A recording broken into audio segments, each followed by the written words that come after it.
আসসালামু আলাইকুম রহমতুল্লাহ বরকাতু ইন্নাল হামদুলিল্লাহ ওয়াসসালাতু ওয়াসসালামু আলা রাসূলিল্লাহ ওয়া আলা আলিহি ওয়া সাহবিহি ওয়া মান তাবিআ বিহুদাহ আম্মা বা'দ। সুপ্রিয় দর্শক ভাই ও বোনেরা, নবী সাল্লাল্লাহু আলাইহি ওয়াসাল্লামের প্রতি দুরূদ প্রেরণ করা এটা ঈমানদারদের জন্য অত্যন্ত লাভজনক একটি আমল। এমন একটি লাভজনক আমল যার 40টি উপকারিতার কথা বর্ণনা করেছেন আল্লামা ইবনুল কাইয়্যিম রাহিমাহুল্লাহ। তার কিতাবে তিনি নবী সাল্লাল্লাহু আলাইহি ওয়াসাল্লামের প্রতি দুরূদ পাঠের 40টি উপকারিতা, একটি দুটি বা চারটি ছয়টি নয়, 40টি উপকারিতার কথা তিনি বর্ণনা করেছেন। তার সবগুলো আমরা উল্লেখ করতে যাব না, মাত্র 5-6টি গুরুত্বপূর্ণ উপকারিতার কথা আমরা আজ আপনাদের সঙ্গে শেয়ার করতে চাই। প্রিয় বন্ধু, নবী সাল্লাল্লাহু আলাইহি ওয়াসাল্লামের প্রতি দুরূদ প্রেরণ করা, তার জন্য দুরূদ পাঠ করার মানে হলো তার জন্য দোয়া করা, শান্তির জন্য, রহমতের জন্য আল্লাহ সুবহানাহু ওয়া তাআলার কাছে আরজি পেশ করা। এটাই হলো দুরূদের সারমর্ম। দরুদ পাঠ করা মানে হলো নবীজির জন্য দোয়া করা। প্রিয় বন্ধু, নবী সাল্লাল্লাহু আলাইহি ওয়াসাল্লামের প্রতি দরুদ পাঠ করলে, তার প্রতি তার জন্য দোয়া করলে তার সর্বপ্রথম উপকারিতা আমরা নিজেরা লাভ করব। আমরা দোয়া না করলেও আল্লাহ তাআলা তার হাবিবের প্রতি রহমত নাজিল করবেন। আমরা দোয়া না করলেও আল্লাহ সুবহানাহু ওয়া তাআলা তার হাবিবের প্রতি রহমত নাজিল করবেন। কিন্তু আমরা দোয়া করার মাধ্যমে, আমরা দরুদ পাঠ করার মাধ্যমে আমরা নিজেরাই লাভবান হব। প্রিয় বন্ধু, আসুন আমরা দুরূদ সম্পর্কে নবী সাল্লাল্লাহু আলাইহি ওয়াসাল্লামের বাণী থেকে গুরুত্বপূর্ণ কয়েকটি পয়েন্ট জেনে নেই, যেগুলো আমাদের সকলকে আমলটি করতে উৎসাহ যোগাবে ইনশাআল্লাহ বিইذনিল্লাহ। তিরমিজির একটি বিশুদ্ধ সূত্রে বর্ণিত হাদিসে আসছে, উবাই ইবনে কাব রাদিয়াল্লাহু তাআলা আনহু অত্যন্ত সিনিয়র একজন সাহাবী। তিনি নবী সাল্লাল্লাহু আলাইহি ওয়াসাল্লামের কাছে একবার বলেছিলেন, ইয়া রাসূলুল্লাহ, আমার যত দোয়া আছে তার ভেতরে কত পার্সেন্ট দোয়া আপনার জন্য বরাদ্দ করব? নবী সাল্লাল্লাহু আলাইহি ওয়াসাল্লাম তাকে ইচ্ছাধিকার দিয়ে বলছিলেন, তুমি যতটুকু চাও, কোনো বাধ্যকতা তোমার জন্য নেই। কোরআন সুন্নাহ তোমাকে কোনো এ ব্যাপারে বাধ্য করেনি যে এত পার্সেন্ট তোমাকে দোয়া করতে হবে, তোমার দোয়ার ভেতরে নবীর জন্য দোয়া এতটুকু রাখতে হবে, এরকম কোনো কথা নেই। তখন উবাই ইবনে কাব রাদিয়াল্লাহু তাআলা আনহু নবী সাল্লাল্লাহু আলাইহি ওয়াসাল্লামকে বলছিলেন, ইয়া রাসূলুল্লাহ, তাহলে আমি যদি আমার দোয়ার মধ্যে 1/4 আপনার জন্য বরাদ্দ রাখি, অর্থাৎ যত দোয়া করি তার ভিতরে 4/1 শুধুমাত্র আপনার জন্য দোয়া করি। নবী সাল্লাল্লাহু আলাইহি ওয়াসাল্লাম বললেন, তাহলে সে তোমার জন্য কল্যাণকর, আর যদি আরো বাড়াতে পারো সে তোমার জন্য আরো বেশি ভালো। তিনি তখন বললেন 1/3 কথা। নবীজি সাল্লাল্লাহু আলাইহি ওয়াসাল্লাম তাকে একইভাবে এটাও ভালো বলে আরো বাড়ানোর পরামর্শ দিলেন। তখন তিনি অর্ধেকের কথা বললেন। তখন নবী সাল্লাল্লাহু আলাইহি ওয়াসাল্লাম তাকে একই উত্তর দিলেন। তখন তিনি বলছিলেন, ইয়া রাসূলুল্লাহ, যদি আমি আমার সকল দোয়া আপনার জন্য রাখি তাহলে কেমন হবে?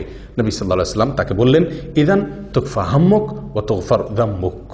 যদি তুমি তোমার সকল দোয়া আমার জন্য বরাদ্দ করতে পারো তাহলে তোমার সকল পেরেশানি দূর হয়ে যাবে এবং তোমার সমস্ত অপরাধ, সমস্ত গুনাহ আল্লাহ সুবহানাহু ওয়া তাআলা মাফ করে দিবেন, মাফ করে দেওয়া হবে। প্রিয় বন্ধু, উবাই ইবনে কাব রাদিয়াল্লাহু তাআলা আনহুর এই হাদিস থেকে নবী সাল্লাল্লাহু আলাইহি ওয়াসাল্লামের প্রতি দুরূদ, তার জন্য দোয়া, সালাত এবং সালাম কত বেশি হওয়া উচিত আমাদের, তার একটা ধারণা আমরা এখান থেকে পেতে পারি। অবশ্যই হাদিস থেকে কারো প্রশ্ন উঠতে পারে যে তাহলে কি একজন মানুষ তার নিজের জন্য কোনো দোয়াই করবে না? উত্তর হলো জি না। কোরআন এবং সুন্নাহ নিজের জন্য দোয়া করার বহু নির্দেশ এসেছে। অতএব নিজের জন্য দোয়া করতে এখানে নিষেধ করা হয়নি। নবী সাল্লাল্লাহু আলাইহি ওয়াসাল্লামের জন্য সকল দোয়া তার জন্য বরাদ্দ রাখার দ্বারা উদ্দেশ্য কি, তাহলে তার ব্যাপারে মুহাদ্দিসিনে কেরামের কয়েকটি ব্যাখ্যা এখানে পাওয়া যায়। তার ভিতরে একটি ব্যাখ্যা হলো যে এখানে নবী সাল্লাল্লাহু আলাইহি ওয়াসাল্লাম বিষয়টির গুরুত্ব বোঝানোর জন্য এভাবে তাকে বলেছেন। আর অনেকের ব্যাখ্যা হলো যে এর উদ্দেশ্য হলো তোমার যত দোয়া আছে তার সকল দোয়াতে নবী সাল্লাল্লাহু আলাইহি ওয়াসাল্লামের জন্য দোয়া যেন শামিল থাকে, এটা হলো এর উদ্দেশ্য। যাই হোক প্রিয় বন্ধু, তাহলে বোঝা গেল সালাত এবং সালাম এটি আমাদের অনেক অনেক বেশি পরিমাণে থাকা উচিত এবং তার দুটি উপকারিতা এই হাদিস থেকে আমরা পেয়ে গেলাম। এক, আমাদের চিন্তা পেরেশানি দূর হবে। দুই, আল্লাহ সুবহানাহু ওয়া তাআলা আমাদেরকে ক্ষমা করবেন।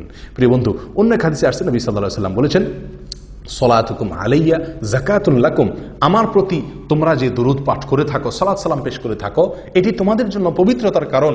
এর ফলে তোমরা পবিত্র হবে, আল্লাহ তাআলা তোমাদেরকে পবিত্র করবেন। প্রিয় বন্ধু, আল্লাহ পরিচ্ছন্ন করবেন, পবিত্র করবেন নোংরামি থেকে, অপবিত্রতা থেকে, নাপাকি থেকে। অতএব নবী সাল্লাল্লাহু আলাইহি ওয়াসাল্লামের প্রতি বেশি বেশি দুরূদ আমাদেরকে পাঠ করতে হবে। এর ফলে আমরা নিজেরা পবিত্র হতে পারবো। 3 নম্বর আমরা উপকারিতা এখান থেকে পেয়ে গেলাম।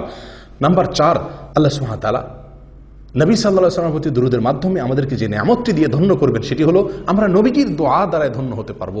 আমরা স্বয়ং রাসূলুল্লাহ সাল্লাল্লাহু আলাইহি ওয়াসাল্লামের দোয়া আমরা অর্জন করতে পারবো।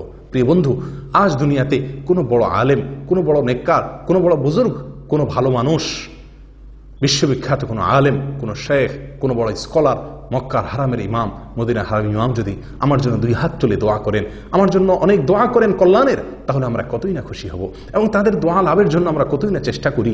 প্রিয় বন্ধু, স্বয়ং নবী সাল্লাল্লাহু আলাইহি সাল্লাম আপনার জন্য দোয়া করবেন যদি আপনি তার প্রতি দুরূদ নাজিল করেন। এবং এই বিষয়ে নবী সাল্লাল্লাহু আলাইহি সাল্লামের অনেকগুলো হাদিস বর্ণিত হয়েছে, যে হাদিসগুলোর সারমর্ম হলো এই যে তিনি তার জন্য দুরূদ পাঠ করা হলে তিনি তার জবাবে আমাদের জন্য আল্লাহ তাআলার কাছে দোয়া করেন এবং রহমতের প্রার্থনা তিনি নিজেও করেন। নবী সাল্লাল্লাহু আলাইহি সাল্লাম এরকমভাবে এক হাদিসের ভিতরে আসছে সহিহ মুসলিমের, তিনি বলেছেন, তোমাদের কেউ যদি আমার কাছে সালাম পেশ করে, সালাত পেশ করে, তাহলে আমার কাছে একজন ফেরেশতা যখন ওটা পেশ করেন, ওটা উপস্থাপন করেন, তখন আমি তার জবাবে ওই সালাত পাঠকারী ব্যক্তির জন্য তার জবাব দিয়ে থাকি, জবাবি সালাম দিয়ে থাকি, অর্থাৎ আমিও তার জন্য শান্তির দোয়া করে থাকি। আল্লাহ সুবহানাহু ওয়া তাআলা বলেন, ওয়াসাল্লি আলাইহিম ইন্না সালাতাকা সাকানুন লাহুম। হে রাসূল, আপনি আপনার উম্মতের জন্য দোয়া করুন, আপনার দোয়া তাদের জন্য শান্তির কারণ। প্রিয় বন্ধু, সালাত এবং সালাম নবীর প্রতি প্রেরণ করলে স্বয়ং নবীজির দোয়া আমরা লাভ করতে পারবো। প্রিয় বন্ধু, নবী সাল্লাল্লাহু আলাইহি সাল্লামের এক হাদিসে তিনি বলেছেন যে ইন্নাল্লাহা ওয়াক্কালা মালাকাম মিনাল মালাইকা, আল্লাহ তাআলা ফেরেশতা নির্ধারণ করে রেখেছেন কি কাজের জন্য? যে ফেরেশতার কাছে সমস্ত আদম সন্তানের বায়োডাটা দেওয়া আছে, সবার নাম ধাম দেওয়া আছে। যখনই কেউ দুরূদ পাঠ করে, ওই ফেরেশতা নবী সাল্লাল্লাহু আলাইহি সাল্লামের কাছে সেই দুরূদকে পেশ করেন এবং বলেন, ইয়া রাসূলুল্লাহ, আপনার উম্মতের অমুক সদস্য, অমুকের সন্তান অমুক, সে আপনার প্রতি দুরূদ পাঠ করেছে, দুরূদ প্রেরণ করেছে। তখন নবী সাল্লাল্লাহু আলাইহি সাল্লাম তার জবাব দিয়ে থাকেন, অর্থাৎ তিনিও তার জন্য রহমতের দোয়া করে থাকেন। প্রিয় বন্ধু, যত বেশি আপনি ইস্তেগফার করবেন, তত বেশি নবীজির দোয়া লাভ করতে পারবেন। দিনে যদি আপনি 100 বার ইস্তেগফার করেন, তার মানে আপনি 100 বার নবী সাল্লাল্লাহু আলাইহি সাল্লামের দোয়ার ভাগীদার আপনি হতে পারলেন। আসুন এটাকে আমাদের জীবনের অংশ বানিয়ে নিই। তাহলে দোয়ার 4 নম্বর উপকারিতা হলো নবী সাল্লাল্লাহু আলাইহি সাল্লামের দোয়া, ইস্তেগফার, সালাতের 4 নম্বর উপকারিতা হলো আমরা নবী সাল্লাল্লাহু আলাইহি সাল্লামের দোয়ার ভাগীদার হতে পারবো, দোয়ার অংশীদার হতে পারবো। সালাত এবং সালামের আরেকটি গুরুত্বপূর্ণ উপকারিতা হলো যে এর ফলে আমরা আল্লাহ সুবহানাহু ওয়া তাআলার রহমত আমাদের প্রতি নাজিল হবে। নবী সাল্লাল্লাহু আলাইহি ওয়াসাল্লাম বিখ্যাত একটি হাদিস আমরা অনেকেই জেনে থাকার কথা, তিনি বলেছেন, মান সাল্লা আলাইয়া মাররাতান সাল্লাল্লাহু আলাইহি আশারা, যে ব্যক্তি আমার প্রতি একবার দুরূদ পাঠ করবে, আমার জন্য একবার সালাত সালাম পেশ করবে, আল্লাহ তাআলা তার জন্য 10 বার রহমত নাজিল করবেন।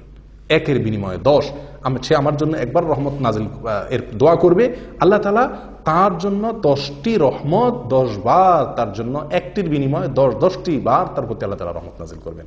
প্রিয় বন্ধু, অতএব আসুন এই সালাত এবং সালামকে আমরা খুব গুরুত্বের সাথে অবসর সময়গুলোতে যখন সুযোগ পাই আমরা সালাত এবং সালামের অভ্যাস করি, নবী সাল্লাল্লাহু আলাইহি ওয়াসাল্লামের প্রতি দুরূদ প্রেরণ করার চেষ্টা করি। তাহলে আমরা আল্লাহ সুবহানাহু ওয়া তাআলার রহমতের ভাগীদার হতে পারবো, আল্লাহর রহমতের মালিক আমরা হতে পারবো। প্রিয় বন্ধু, পেরেশানি দূর হয়ে যাবে, আল্লাহ তাআলা আমাদেরকে ক্ষমা করে দিবেন এবং এর মাধ্যমে স্বয়ং নবী সাল্লাল্লাহু আলাইহি ওয়াসাল্লামের দোয়ার ভাগীদার আমরা হব। আল্লাহ তাআলা আমাদেরকে পবিত্র করবেন, আল্লাহ তাআলার রহমত আমাদের প্রতি নাজিল হবে। আরও বহুবিধ উপকারিতা রয়ে গেছে। প্রিয় বন্ধু, সবসময় দুরূদ পাঠ করা যায়, বিনা ওযুতেও দুরূদ পাঠ করা যায়, বাথরুম ছাড়া, শুধুমাত্র টয়লেট ছাড়া, আর বাকি যে কোনো জায়গাতে আপনি পবিত্র থাকলেই, ওযু যদি নাও থাকে তবু আপনি দুরূদ পাঠ করতে পারেন। এবং এই দুরূদ পাঠ অত্যন্ত সহজ একটি আমল। সবচেয়ে সহজ দুরূদ হলো সাল্লাল্লাহু আলাইহি ওয়াসাল্লাম। আমরা সাধারণত আজকাল নবী সাল্লাল্লাহু আলাইহি সাল্লামের নাম শুনলে হয়তো বড় যে সাল্লাল্লাহু আলাইহি সাল্লাম অনেকে বলি, আবার অনেকে বিভিন্ন উপলক্ষে কোনো নতুন ঘর, নতুন দোকান, নতুন বাড়ি, এগুলো উদ্বোধন উপলক্ষে মিলাদের নামে আমরা হয়তো কিছু গতানুগতিক দুরূদ পাঠ করি। প্রিয় বন্ধু, এটা নয়। দুরূদ হলো চলতে ফিরতে, উঠতে বসতে, আগে পরে প্রত্যেকটি দোয়াতে আমরা দুরূদ পাঠ করতে হবে। আল্লাহ সুবহানাহু ওয়া তাআলা সালাতের মতো ইসলামের সবচেয়ে ঈমানের উপরে গুরুত্বপূর্ণ বিষয়, সেখানে একটা অংশ রেখে দিয়েছেন সালাতকে, অর্থাৎ নবী সাল্লাল্লাহু আলাইহি ওয়াসাল্লামের প্রতি দুরূদকে। তাহলে বোঝা গেল যে দুরূদ আমাদের প্রত্যেকটি দোয়াতে নবীর জন্য দুরূদ থাকা উচিত এবং উঠতে বসতে চলতে ফিরতে অবসর সময়গুলোতে নবীর জন্য দোয়া আমাদের মুখে জারি থাকা উচিত। তার লাভ আমরা নিজেরাই ভোগ করব। তিনি যে আমাদেরকে দুরূদ পাঠের নির্দেশ করেছেন এবং অধিক হারে দুরূদ প্রেরণ করতে বলেছেন তার প্রতি, সেটা আমাদের নিজেদের স্বার্থে, আমাদের নিজেদের সুবিধার্থে। প্রিয় বন্ধু, দুরূদের জন্য সবচেয়ে গুরুত্বপূর্ণ সময়, সবচেয়ে মূল্যবান সময়, দুরূদের সিজন বলা যেতে পারে শুক্রবার এই দিনটি এবং শুক্রবারের রাতটি, অর্থাৎ বৃহস্পতিবার সন্ধ্যা থেকে নিয়ে শুক্রবার রাত শুরু হয়ে যায়। বৃহস্পতিবার সন্ধ্যায় সূর্য যাওয়ার সঙ্গে সঙ্গে শুক্রবারের হিসাব শুরু হয়ে যায়।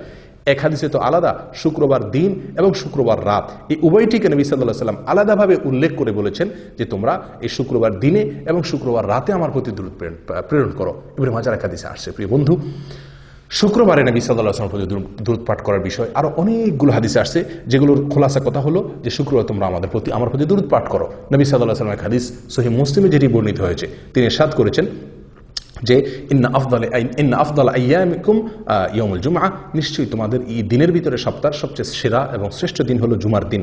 অতএব কি করো, ফাআকথিরু আলাইয়া মিনাস সালাতি ফি, অতএব এই দিনে তোমরা আমার প্রতি বেশি বেশি দুরূদ পাঠ করো।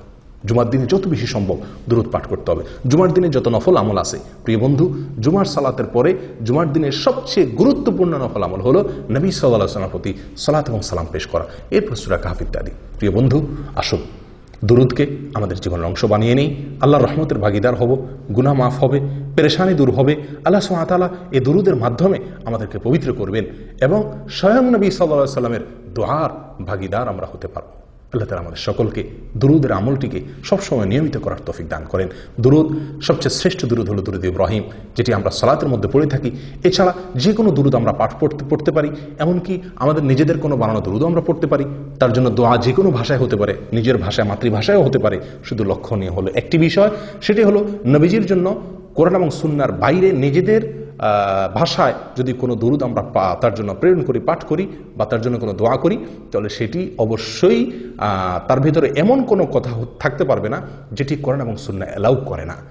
যেমন কথার কথা, আপনি যদি নবীর প্রতি দুরূদ প্রেরণ করতে গিয়ে তার প্রশংসায় এমন কোনো বাক্য ব্যবহার করেন যেটি কোরআন এবং সুন্নাহ আর আলোকে নিষিদ্ধ, অর্থাৎ যেটি হয়তো আল্লাহর শান, আপনি বাড়াবাড়ি করলেন। নবী সাল্লাল্লাহু আলাইহি ওয়াসাল্লাম বুখারীর এক হাদিসে বলেছেন, লা তুতরুনি কামা আতরাতিন নাসারা ইবনে মারইয়াম, খ্রিস্টানরা যেরকম ইবনে মারইয়ামকে, ঈসা আলাইহিস সালামের মর্যাদাকে বাড়াতে বাড়াতে আল্লাহর পর্যায়ে নিয়ে গেছে, খবরদার তোমরা আমাকে নিয়ে এরকম বাড়াবাড়ি করো না আমার মর্যাদা বর্ণনা করতে গিয়ে। প্রিয় বন্ধু, অতএব দুরূদের মধ্যে যদি কোনো অত্যুক্তি না থাকে, নবী সম্পর্কে এমন কোনো কথা না হয় যেটা নবীর সঙ্গে যায় না, যেটি আল্লাহর শান, তাহলে সেক্ষেত্রে নিজের বানানো দুরূদ হলেও সমস্যা নেই, নিজের ভাষায় হলেও সমস্যা নেই। কিন্তু প্রিয় বন্ধু, যেহেতু দুরূদের ফরম্যাট নবী সাল্লাল্লাহু আলাইহি ওয়াসাল্লাম নিজে শিক্ষা দিয়ে গেছেন, তাহলে আমি নিজের বানানো দুরূদ কেন পড়তে যাব?